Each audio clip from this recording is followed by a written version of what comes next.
Salut, c'est Nadir, bienvenue dans cette nouvelle vidéo. Alors aujourd'hui, Tesla a sorti ses rapports financiers, sa publication des résultats et aujourd'hui, on va voir ensemble quels sont les résultats de cette publication. Alors il y a eu des chiffres qui sont apparus, des chiffres qui étaient pas attendus du tout et donc c'est la raison pour laquelle j'ai décidé de faire cette vidéo pour regarder un petit peu l'impact de ces chiffres sur l'action Tesla.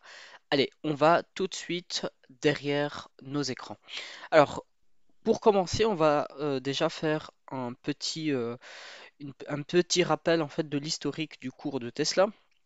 Alors, pour comprendre un peu, donc là, on voit donc en 2020, on a eu vraiment une grosse hausse au niveau de Tesla. Ensuite, on a eu vraiment une grosse baisse. Donc, on est passé carrément de, hop, on va juste voir ici, donc de environ allez, 410 à 120, 121. Et puis par la suite, on est remonté encore une fois à 500. Et là, on est redescendu à 200, 240 plus ou moins. Et donc ici, on va essayer de voir mais comment est-ce que Tesla va réagir. Ici, le but de cette vidéo, c'est de voir un peu l'état en fait de l'entreprise Tesla, de voir est-ce que finalement c'est un bon moment maintenant pour rentrer ou si il faut faire très attention et en fait en réalité les fondamentaux de l'entreprise ont changé. Et donc peut-être que à l'heure actuelle l'entreprise est pourrie de l'intérieur. Ok, donc on va essayer de voir tout ça ensemble ici durant cette vidéo. Juste avant d'ailleurs de continuer, n'hésite pas à aller dans la description. Je t'ai mis gratuitement 5 actions que j'ai mis sur ma watch list. C'est totalement gratuit. Je te mets tout ça en bas et au moins ça te permet directement de voir sur quel type d'action est-ce que je me positionne et sur quel type d'action que je trouve justement vraiment intéressant et que mes modèles de machine learning et de statistiques ont clignoté dans le vert. Je te mets tout ça dans la description, c'est totalement gratuit. Et on continue ici donc l'analyse. Alors, on va regarder un petit peu donc les bidas. Donc on voit ici que les bidas a baissé. Ok, donc bon, elle est plus ou moins donc elle est passée en fait de 19 milliards à 13 milliards. Donc on voit que ça diminue avec un petit creux ici à 12 milliards. Donc on voit vraiment donc que l'EBITDA diminue, le total revenu aussi normalement va diminuer vu que les bidas également diminuent, donc généralement les bidas suit le revenu. Les marges, on voit que les marges se sont effondrées. Enfin, effondrées, bon, c'est un bien grand mot, mais on voit que vraiment on a une grosse baisse au niveau des marges. Donc ça, il faut faire très attention parce que quand on a des marges qui diminuent comme ça, donc on va voir juste la marge nette, on voit que c'est pareil. Donc on passe de 15% à 7%. On voit que voilà, ça c'est carrément divisé par deux, hein, les marges. Ça c'est mauvais signe hein, quand on a ça dans une entreprise. Quand les marges vraiment d'une entreprise diminuent, il faut faire très attention parce que c'est vraiment ça la vache à lait en fait et le nerf de la guerre d'une entreprise, c'est vraiment les marges. Sans ça, l'entreprise ne vit pas. On va voir ici donc les capex, on voit juste qu'ici les investissements augmentent, hein, donc ils passent de 9% à plus ou moins 12%. Donc c'est le CAPEX en pourcentage donc des revenus. Et on voit ici les tangible book value, donc on voit que ça augmente, donc ça c'est plutôt bon signe. Ok, donc on voit que il y a en fait une certaine demande, mais que la demande est complètement rongée pardon, par les marges, hein. Donc on voit qu'en fait les marges ne suivent plus. Et donc ici, de prime abord, ce qu'on peut penser, c'est vraiment qu'il y a un problème au niveau des coûts de production et des coûts en fait qui sont devenus beaucoup trop élevés pour Tesla. On voit notamment le problème ici de la concurrence de la Chine hein, qui arrive sur ce marché-là. En réalité, la Chine est vraiment pionnière en fait dans cette industrie hein, donc de l'électrique, surtout dans les voitures électriques. Ils ont ils ont une expertise sur les batteries électriques. Donc les Chinois sont très très forts et donc là vraiment Tesla doit vraiment redoubler d'efforts pour concurrencer avec les Chinois parce qu'ils ont vraiment de très bonnes technologies dans ce domaine-là. Alors, Alors, comme je t'ai dit, Tesla a récemment sorti ici, comme tu peux le voir, le 22 avril, donc c'est tout récent. Là, c'est la raison pour laquelle en fait je te fais cette vidéo. Le presse au niveau des revenus, donc ces résultats trimestriels, donc on va voir Q1, Q2, etc. Euh, et ici, on voit que c'est le premier Q1 de 2025. Donc ça vient tout juste de sortir et comme je dis, c'est pour ça que je te fais cette vidéo, pour comprendre un petit peu ce qui se passe sur Tesla. Surtout là avec ce qui se passe avec Trump, etc. C'est vraiment intéressant de voir la santé en fait de cette entreprise. Alors, je t'ai traduit le rapport en français. Et on va le parcourir ensemble ici durant cette vidéo. On va voir un petit peu quels sont les différents points. Alors je vais juste réduire ici pour hop, voilà. Et on va commencer. Donc ici, ce qu'on va déjà commencer à voir, c'est déjà ici les résultats. Alors, on voit notamment ici, on va voir les comparaisons, que en 2024, donc Q4 2024 et Q1 2025, on voit que les baisses, que les, ça c'est les total revenus de l'industrie automobile.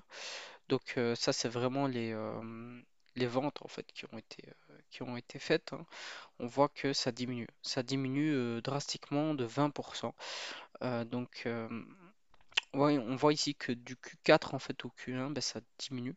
On voit également ici, hop, hein, que les totales de recettes, ça diminue. Marge brute, hein, comme on avait vu ici, ben, tu vois, ça diminue, moins 15%. C'est énorme. Vraiment, pour ça, les marges sont...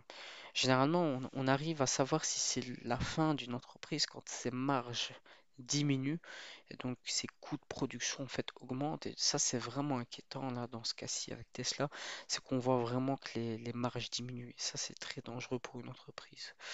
Euh, on voit également ici donc dépenses de fonction, revenus d'exploitation, marge opérationnelle. Donc, on va voir un petit peu ici. Donc, ici, ça représente 9%, ici moins 66% qui sont donc les revenus d'exploitation. Donc on peut le voir, les revenus d'exploitation diminuent. Encore une fois, mauvais signe. EBITDA, on va voir ici l'EBITDA, donc moins 17%. Pareil, et ça c'est vraiment c'est de grosses variations qu'il faut pas prendre ça à la légère, hein. Donc ici, ça englobe également la partie où euh, l'entreprise est impacté par l'annonce de Trump. Ok, ça, il faut bien prendre ça en compte. Et on voit ici que le prix traduit également d'une mauvaise santé de l'entreprise. Euh, on va aller ici. Moi, ce que je voulais voir dans ça, c'est vraiment au niveau... Hop, voilà, c'est ça. Donc, dépenses en capital. Et on va voir ici. Donc, on voit qu'en fait, même les dépenses en fait diminuent, hein. Donc, moins 46%. Ok, donc les recettes baissent des livraisons de véhicules, en partie due à la mise à jour du modèle Y dans les 4 usines de fabrication de véhicules. Donc on voit qu'ici il y a une baisse au niveau de la demande. Donc baisse des livraisons de véhicules. Bon, eux ils disent ici que c'est dû à la mise à jour, etc. Finalement, nous on s'en fout. Nous, en tant qu'investisseurs, ce qu'on voit, c'est le concret. Ici, on voit qu'il y a une baisse de livraison, c'est-à-dire qu'il y a une baisse de demande. Ok. Si il n'y a pas de demande, il n'y a pas de livraison. Si la demande augmente, les livraisons augmentent. Donc, ça, pour nous, traduction directement, baisse de la livraison, automatiquement, c'est une baisse de la demande. Donc ça, mauvais signe. Réduction du prix de vente moyen des véhicules, hors effet de change en raison de l'amortissement et des mesures d'incitation à la vente. Euh, Prix de vente moyen qui diminue. Bon, ça n'a pas non forcément fait augmenter la demande, hein, vu qu'ici il nous dit justement qu'on a une baisse au niveau de la livraison. Impact négatif du change. Bon, ça c'est dû justement aux variations au niveau du forex, donc des devises à proprement dit. Donc on a eu ici de croissance de la production et du stockage d'énergie, des services et autres, et augmentation des recettes provenant des crédits réglementaires. Bon, jusqu'à là, ça c'est pas très important encore. On voit voit ici encore une fois baisse des livraisons de véhicules, augmentation. Ici, voilà, ici nous parle également de des CAPEX, donc augmentation des dépenses d'exploitation dues à l'IA et d'autres projets de R&D partiellement compensés par une diminution des frais de vente de l'administration, plus la croissance de la marge brute du secteur de la production et du stock d'énergie. Donc, on voit ici qu'ils ont fortement investi également dans l'IA. Est-ce que c'est le bon moment? Force finalement d'investir maintenant massivement dans l'IA. Est-ce que l'argent là, les CAPEX en fait qui sont effectués ne devront pas plutôt servir comme coussin de liquidité, comme coussin au cas où il se passe justement quelque chose de négatif, au cas où on passe vers une récession, au cas où justement on commence à traverser des moments difficiles? Je sais pas, peut-être que ils vont justement penser à ça à partir de maintenant, donc au prochain quadrimestre à venir. Baisse des coûts liés à la montée de la puissance de la production du Cybertruck. Euh, bon, c'est bon à savoir. Si jamais vous voulez acheter un Cybertruck, moi vous savez que la puissance de production a augmenté. Euh, voilà, donc par l'absorption des coûts fixes, principalement en raison de la diminution de production du modèle Y par rapport à l'année précédente. Donc une baisse du coût par véhicule, y compris la baisse du coût des matières premières, partiellement compensée par l'absorption des coûts fixes, principalement en raison de la diminution de la production du modèle Y par rapport à l'année précédente. Ok, bon, jusqu'à là, très bien. Ici, on va voir production du modèle 3Y. On voit également ici donc, que la production diminue. Pareil, hein, ici, production est égale demande. Donc on voit qu'ici, la demande diminue. On voit également production d'autres modèles. Bon, on va directement aller ici. Production totale, ça diminue de 16%. Ok, donc production, demande totale, ça baisse. Ici, plus les gens ne veulent pas commencer à acheter des Tesla actuellement. On dirait que les gens n'ont pas la tête à ça. Ça peut se comprendre, hein. On a vu que la vidéo passée, que les gens en cas de récession étaient principalement sur des staples, vraiment des produits de première nécessité. Donc, est-ce que acheter une Tesla fait partie de ces produits-là? Je ne pense pas, honnêtement. Je pense vraiment que la plupart des gens n'ont pas envie d'acheter une Tesla quand on est en pleine période de récession. Donc ici, vraiment, on nous parle de la demande. On voit que, en général, hein, vraiment, dans ce rapport-là financier qui vient de sortir, on voit que vraiment la demande diminue. On voit également ici, donc, capacité annuelle de véhicules installés. Donc, on voit ici, en gros, c'est l'adoption et la pénétration de cette technologie des voitures de Tesla au sein de la société. Et on voit encore une fois ici qu'on est en déclin, hein. Depuis environ début 2024, on voit que ça diminue. Ok, ça diminue, mais c'est un un jour vraiment, je vais vous faire une vidéo sur le secteur des voitures automobiles.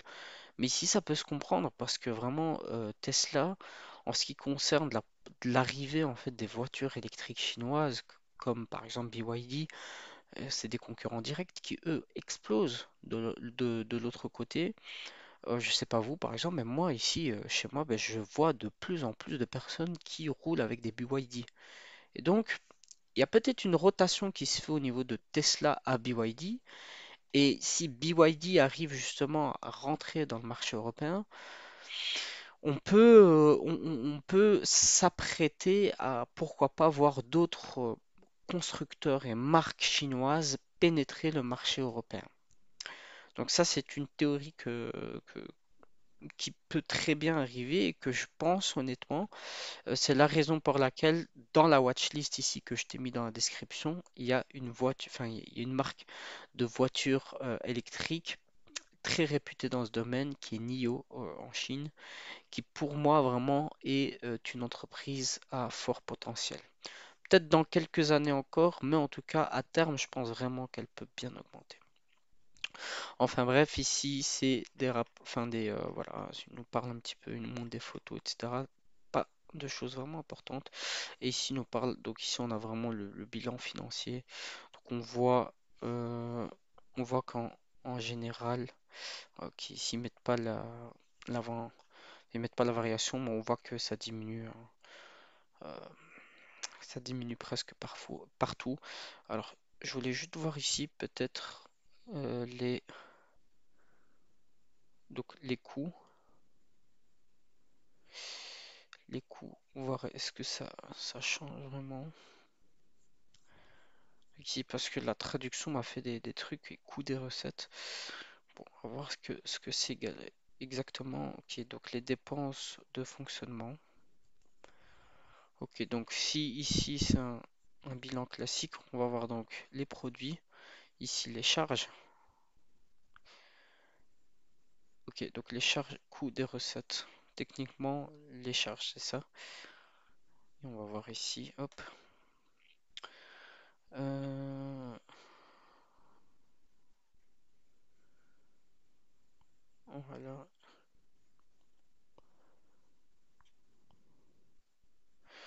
Ok, donc typiquement, oui, donc les charges aussi diminuent. Donc, si les charges diminuent, ce qu'on comprend, ce qui se traduit par là, c'est que on a le chiffre d'affaires qui diminue, les charges qui diminuent. À mon avis, ici, c'est surtout les charges variables. Donc, c'est-à-dire que la baisse en fait de chiffre d'affaires est plutôt traduite par une diminution de la demande globale des voitures Tesla. Donc, les gens veulent beaucoup moins acheter des véhicules Tesla. Euh, Pas électriques, pas forcément électriques, c'est surtout Tesla ici, en tout cas de ce que les chiffres nous disent. Donc, ici, ce qu'on voit vraiment avec ces chiffres-là, donc voilà, on arrive ici à la fin. Donc, ce qu'on peut comprendre un petit peu ici à travers la lecture de donc des rapports financiers qui viennent d'être publiés, moi ce que je vois vraiment, c'est qu'il y a vraiment une baisse au niveau de la demande des voitures Tesla. D'accord? Il y a vraiment une baisse qui est également visible sur et dans les rapports. Les chiffres ne mentent pas, la production diminue. La production diminue parce que la demande diminue. Mais de ce que je vois dans les autres, parce que vraiment je suis vraiment impliqué dans le secteur automobile électrique, mais ce que je vois justement dans les autres entreprises, notamment chinoises, je vois que eux augmentent relativement bien et arrivent vraiment à bien s'implanter ici en Europe. Et donc je me demande, est-ce qu'il n'y a pas un switch qui se fait de Tesla, donc des voitures américaines Tesla, vers les produits, enfin les voitures électriques chinoises? Moi, je vois vraiment qu'il y a un shift et d'un côté, je comprends donc la baisse qu'on peut avoir sur Tesla. Pour moi, honnêtement, je n'achète pas Tesla. Je ne suis pas actionnaire de Tesla.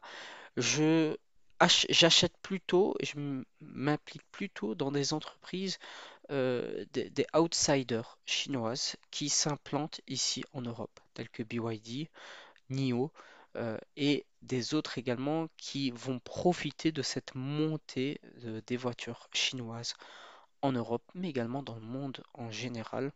Parce que pour moi, l'électrique et les batteries sont un savoir-faire qui vient de Chine. Eux sont extrêmement forts et sont bons et ont vraiment un savoir-faire dans ce domaine.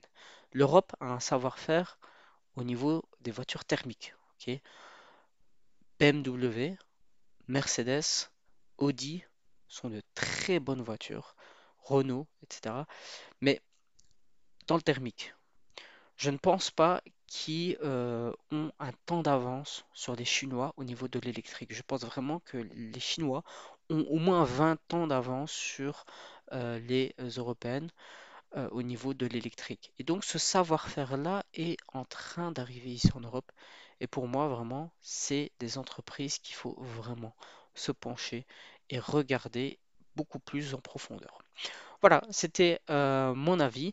J'espère vraiment que cette vidéo t'a plu. On a un petit peu vu les rapports financiers, mais également le cours. Et on a fini sur une petite conclusion sur l'action Tesla. Voilà, donc n'oublie pas, dans la description, je t'ai mis mes 5 actions du moment que je suis en train de regarder et que je trouve vraiment intéressantes, sur lesquelles tu devrais ben, au moins te pencher et voir un petit peu, analyser un petit peu ces entreprises. C'est vraiment des entreprises où mes statistiques et mes modèles mathématiques et de machine learning ont clignoté dans le vert. Donc je te le partage gratuitement avec toi. Ça se passe juste en bas. Et nous, on se dit à la prochaine. C'était Nadir. N'oublie pas le petit like, le petit abonnement et le commentaire. Et dis-moi en commentaire justement ben, ce que tu penses de cette situation. Voilà, c'était Nadir. Passe une bonne journée ou soirée. Salut.